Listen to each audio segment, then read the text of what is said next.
Assalamualaikum warahmatullahi wabarakatuh. Ketemu lagi dengan saya Ibu Nur Rohmah dengan materi metode psikologi agama dan sumber jiwa agama secara psikologi. Saudara sekalian, metode psikologi agama ada beberapa macam. Yang pertama adalah metode observasi. Observasi ini berarti istilahnya itu meninjau langsung atau melihat langsung, mengamati langsung peristiwa-peristiwa atau kejadian yang dilakukan oleh seseorang terkait dengan apa yang akan kita teliti dari perilaku orang tersebut yang terkait dengan perilaku keagamaan. Nah, itu observasi atau pengamatan secara langsung. Kemudian introspeksi. Introspeksi ini melihat kembali peristiwa kejiwaan yang terjadi dalam dirinya sendiri, menceritakan dirinya sendiri. Introspeksi itu juga salah satu metode dalam psikologi agama. Misalkan dia ingin menulis tentang perkembangan jiwanya pada masa remaja, dia tulis sendiri. Kalau observasi, misalkan saya ingin meneliti perkembangan jiwa agama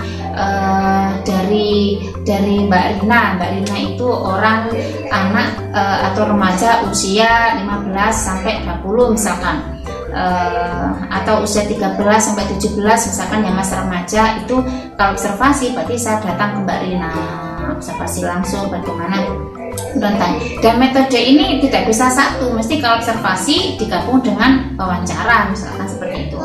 Introspeksi berarti saya menulis gejala kejiwaan saya sendiri yang menulis. Itu introspeksi, peristiwa kejiwaan yang pernah saya lakukan di masa-masa lampau itu saya tulis sendiri, itu namanya introspeksi. Kalau ekstrospeksi itu pengamatan kejadian psikologis pada orang lain dan mencoba mengambil kesimpulan dengan mengamati gejala jiwa yang ditampilkan dalam tingkah laku orang itu. Jadi membandingkan misalkan ekstrospeksi itu kejadian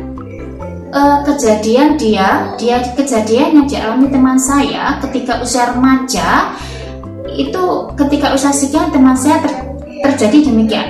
Apakah sama dengan yang saya alami terkait dengan perkembangan jiwa agama ketika saya usia sekian? Membandingkan. Jadi membandingkan gejala yang ditampilkan oleh gejala psikologis yang terjadi pada dirinya dibandingkan dengan miliknya orang lain. Karena apa? Karena tidak mungkin gejala jiwa yang sama itu akibat dari sebab yang sama. Misalkan gejala jiwanya sama, misalkan saya itu malas sholat ketika usia sekian, teman saya juga malas sholat ketika usia sekian. Apakah sebabnya saya malas sholat usia sekian itu sama dengan sebabnya yang dialami oleh teman saya? Tentunya berbeda. Ini namanya ekstrospeksi. Kemudian introspeksi eksperimen. Ada kata-kata eksperimen di sini. Berarti metode introspeksi yang dilaksanakan dengan mengadakan eksperimen secara sengaja dan dalam suasana yang dibuat-buat. Nah, kesimpulannya diambil dari sejumlah individu yang dilakukan eksperimen tersebut secara objektif. Artinya beberapa individu dikumpulkan, kemudian mengadakan uji coba secara sengaja. Misalkan bagaimana perubahan sikap agama seseorang ketika menghadapi problem terkait dengan misalkan terkait dengan ini masa remaja, misalkan bagaimana perkembangan jiwa seorang remaja, problematika perkembangan jiwa remaja ketika ada masalah terkait dengan perdukunan misalkan. Itu kemudian didatangkan orang yang seakan-akan bisa melakukan klinik atau perdukunan itu misalkan, kemudian bagaimana gejala jiwa mereka.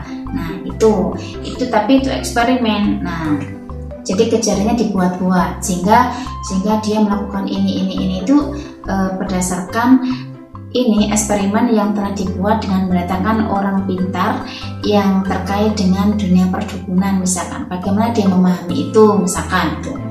Kemudian ada metode angket. Metode angket ini metode kuesioner. Metode angket kita membuat sejumlah pertanyaan di dalam angket itu, kemudian angket kita sebarkan dan responden kita suruh mengisi angket yang kita buat, misalkan tentang kita ingin meneliti tentang bagaimana perkembangan emosi usia masa dewasa, perkembangan gejala emosional usia dewasa terkait dengan problem hidup, misalkan itu kita bikin angket, kita sebarkan, kita teliti, misalkan sejumlah ada 20 orang dewasa, kita berikan angket, mereka kita suruh ngisi lah, seperti itu metode angket ya. Nah, kemudian autobiografi ini riwayat hidup yang ditulis sendiri ya, riwayat hidup yang ditulis sendiri. Jadi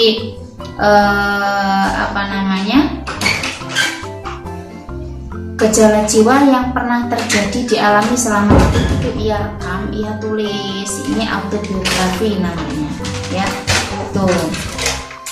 Kemudian ada metode eksperimen untuk meneliti sikap dan tingkah laku keagamaan seseorang melalui perlakuan khusus. Ini bersama dengan tadi yang jelas situasi atau kejadiannya itu dibuat-buat.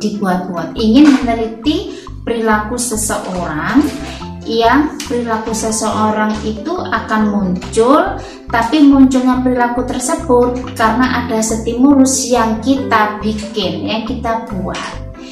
Misalkan kita ingin meneliti tentang bagaimana gejala jiwa perilaku keagamaan anak usia remaja ketika terjadi misalkan putus hubungan misalkan, tapi putus hubungannya itu dibuat-buat dan bagaimana dia perilakunya. Nah, seperti itu eksperimen. Jadi situasinya itu dibikin seakan-akan betul, padahal itu adalah eksperimen aja.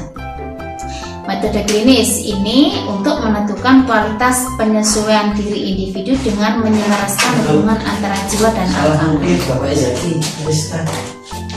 Nah, kalau klinis ini terkait dengan seseorang yang mengalami gangguan jiwa. Jadi ada metode klinis hanya dilakukan oleh seseorang yang mengalami beberapa gangguan jiwa. Oke, yang kedua adalah sumber agama secara psikologi. Di situ ada beberapa faktor. Yang pertama ada faktor sosial, ada faktor alami, kemudian ada faktor moral, ada faktor intelektual, kemudian ada faktor afektif dan faktor kebutuhan yang tidak terpenuhi. Faktor sosial ini artinya pendidikan. Berarti tidak ada di sini sumber agama karena keturunan ternyata tidak ada. Jadi sebentar.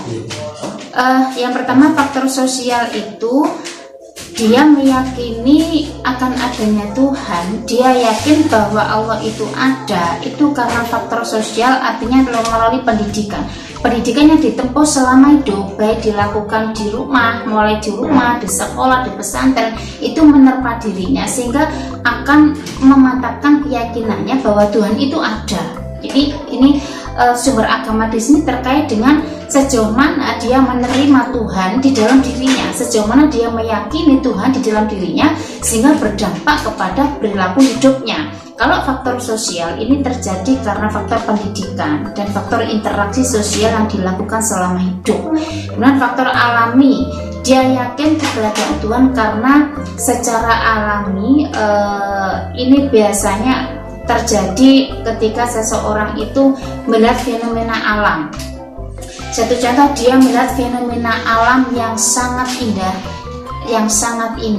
dia kagum, misalkan dia ke gunung atau ke lautan luas, dia kagum dengan laut yang sangat luas, dan kekaguman itu mengantarkan dirinya akan sebuah keyakinan pada Tuhan. Nah, ini faktor alami namanya. Dan faktor moral ini hampir sama dengan faktor alami ya. Jadi dia yakin kepada Tuhan gara-gara melihat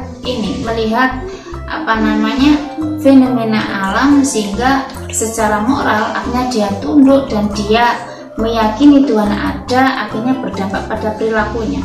Kalau faktor intelektual melalui proses berpikir, keyakinannya kepada Tuhan ini